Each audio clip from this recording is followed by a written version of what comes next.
One way of thinking of your current experience is that you are a conscious being who has tuned into one of a billion different TV channels.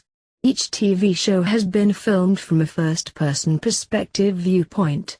You are a viewer who has forgotten that he isn't actually the character on screen. Doing a jump means to select a custom channel which fits your desires. The selection mechanism operates by using your thoughts. You imagine part of the content of the destination channel. The mechanism then auto-completes the selection. The problem, though, is that without realizing it we have our thoughts firmly fixed to the control panel at its current settings. So before a change can happen, we need to loosen that and detach from the scenes we're watching now.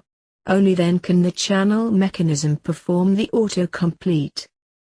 This makes it clear that there is no other you who gets left behind when you jump, and nor does anyone get displaced. When you change the channel on a TV, do you leave behind another you still watching the previous channel? Obviously not. When you change the channel on a TV, does the previous channel still exist even if nobody is watching it? Does it matter? Surely not. We can modify the TV metaphor and make it more subtle, to help us imagine how selection and synchronicity works. Instead of switching to another channel, we are going to modify our current channel to make the content more pleasant. By doing this, we're in effect creating or shifting it into a customized channel. In this example, we really want to experience more owls in our life, apparently without regard to the constraints of time and space and causality. For this, you draw a picture of an owl on your TV screen. From that point, the owl picture always there, but its visibility depends upon the rest of the imagery on screen. When the dark scenes of the TV show switch to a bright white scene, suddenly the owl appears, it is manifested. Now we adapt this to daily life.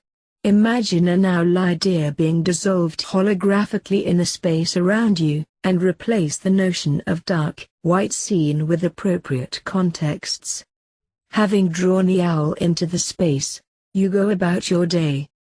Mostly the owl isn't anywhere to be seen, but wherever an appropriate context arises then aspects of the owl idea shine through and are manifest. A man has an owl image on a t-shirt, the woman in the shop has massive eyes and eyebrows like feathers, a friend sends you an email about a lecture at the zoo highlighting the owl enclosure, a newspaper review of Blade Runner talks extensively about the mechanical owl in the interrogation scene, and so on.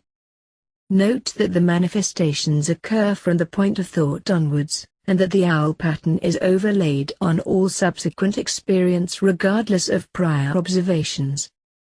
Hence, owl-related events might arise which, in the standard view, must seemingly have their origins in external events prior to your act.